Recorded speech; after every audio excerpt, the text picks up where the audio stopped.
Manju's life. இன்றைக்கி மஞ்சுஸ் லைஃப்பில் ஒரு ஹோட்டல் ஸ்டைலில் ஒரு பீட்ரூட் பொரியல் நம்ம எப்படி பண்ணுறதுன்னு பார்க்கலாம். அதுக்கு தேவையான பொருட்கள் எல்லாமே என்னென்ன தேவைன்னு நான் சொல்கிறேன். ஃபஸ்ட்டு பீட்ரூட் நான் ஒரு 2 பெரிய சைஸ் பீட்ரூட்டை வந்து நல்லா தோல் சீவி வாஷ் பண்ணிவிட்டு நல்லா பொடியாக சாப் பண்ணி குக்கரில் ஒரு 2 குக்கரில் போட்டு ஒரு அரை டம்ளர் தண்ணி ஊற்றி ஒரு 2 விசில் வர வரைக்கும் பாருங்கள் வேக வச்சு எடுத்திருக்கேன். நம்ம இந்த மாதிரி கடாயில் போட்டு நம்ம தண்ணி தெளித்து செய்கிறத விட இது வந்து உங்களுக்கு டைம் சேவிங். நீங்கள் காலையில் ஆஃபீஸ் போகும்போது எப்போ போகும்போதுனாலும் சரி டக்குன்னு பண்ணிடலாம். குக்கரில் இந்த வெஜிடபிள் மட்டும் நல்லா பொடியாக சாப் பண்ணி கொஞ்சோண்டு பாருங்கள், ரொம்ப தண்ணி ஊற்றணும்னு அவசியம் இல்லை. ஒரு அரை டம்ளர் டு 3/4 டம்ளர் நீங்கள் எடுக்கிற அளவு பொறுத்து தண்ணி ஊற்றிட்டு இந்த மாதிரி குக்கரில் வேக வச்சிங்கன்னா 2 விசில் வச்சிங்கன்னா போதும், பூ மாதிரி வெந்துடும். அதுக்கப்புறம் நம்ம தாளிச்சிட்டோம்னா முடிஞ்சு. இப்போ அந்த இந்த கடாயில் நம்ம ஆஸ் யூஷுவல் தாளிக்கிறது தான் ஈஸியாக இருக்கும். இப்போ இந்த கடாயில் நல்லா 1 டேபிள் ஸ்பூன் ஆயில் ஆட் பண்ணிக்கோங்க. எண்ணெய் ஹீட் ஆகிற டைமில் நான் 1 டீஸ்பூன் உளுத்தம்பருப்பு, 1 டீஸ்பூன் கடலைப்பருப்பு, 2 வரமிளகா, கொத்து கருவேப்பிலை, டீஸ்பூன் கடுகு, 2 பச்சை மிளகா, ஆனியன் இதெல்லாம் போட்டு நல்லா வதக்கிக்கலாம். உப்பு சேர்த்துக்கலாம். நான் பாருங்கள் ஒரு 1 டீஸ்பூன் டேபிள் சால்ட்டு கல் உப்பு ஆட் பண்ணிக்கிறேன்.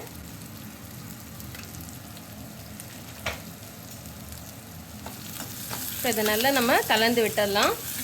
இது வந்து நம்ம பிரியாணிக்கு செய்கிற மாதிரி வெங்காயம் கலர் மாறணும் அந்த மாதிரிலாம் எதுவும் கிடையாது. இப்படி நல்லா எண்ணெயில் வதங்கினாலே போதும்.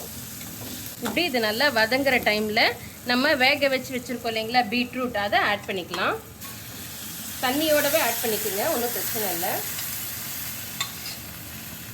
பாருங்க, இப்போ பீட்ரூட்டு எல்லாமே வெங்காயம் நம்ம தாளிப்பு எல்லாமே சேர்த்து நல்லா கலந்து விட்டுருங்க.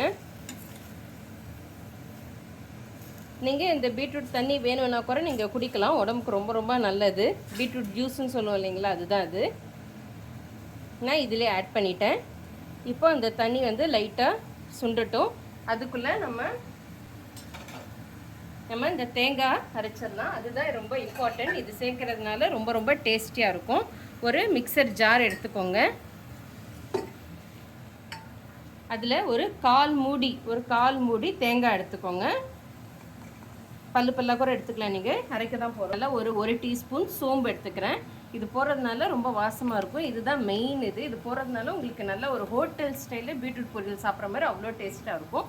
இப்போ இதை வந்து நல்லா நம்ம தண்ணி ஆட் பண்ணாமல் குறைன்னு அரைச்சிக்கலாம். பூ மாதிரி நான் அரைச்சி எடுத்துகிட்டு வரேன். இப்போ பாருங்கள், நம்ம பீட்ரூட்டில் தண்ணி கூட நல்லா சுண்டி இருக்குது. இப்போ கரெக்டாக இருக்குது. இப்போ லாஸ்ட்டாக இந்த டைமில் நம்ம தேங்காய் போட்டு இறக்கிடலாம். நான் பாருங்கள், தேங்காயும் சோம்பும் சேர்ந்து இந்த மாதிரி நல்லா தண்ணி ஆட் பண்ணாமல் குறைன்னு அரைச்சிருக்கேன். இப்போ இதை நான் ஆட் பண்ணிக்கிறேன். இந்த மாதிரி ஒரு வாட்டி செஞ்சு பாருங்கள் ஃப்ரெண்ட்ஸ், ரொம்பவே டேஸ்ட்டாக இருக்கும். உங்களுக்கு இந்த சோம்பு ஆட் பண்ணுறதுனால ரொம்ப டேஸ்ட்டாக இருக்கும். இது எங்கள் மதுரைங்களா தான் சொல்லி கொடுத்தாங்க. அவங்க பேர் ஜெயஸ்ரீ. இதெல்லாம் நம்ம மிக்ஸ் பண்ணிக்கலாம். இப்போ நம்ம அடுப்பை அணைச்சிடலாம். தேங்காய் போட்டப்புறம் ரொம்ப நேரம் கொதிக்கணும்னு கிடையாது.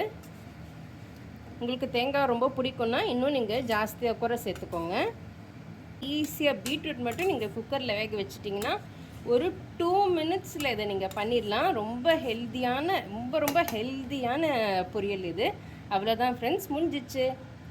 பாருங்கள் ஃப்ரெண்ட்ஸ், நம்மளோட சூப்பரான ஹோட்டல் ஸ்டைல் பீட்ரூட் பொரியல் ரொம்பவே சூப்பராக ரெடி ஆகிடுச்சு. பார்க்கும்போது அவ்வளோ சூப்பராக இருக்குது, சாப்பிடணும் போல் இருக்குது. கண்டிப்பாக இதே மாதிரி நீங்களும் உங்கள் வீட்டில் ட்ரை பண்ணி பார்த்துட்டு எனக்கு எப்படி இருக்குன்னு சொல்லுங்கள்.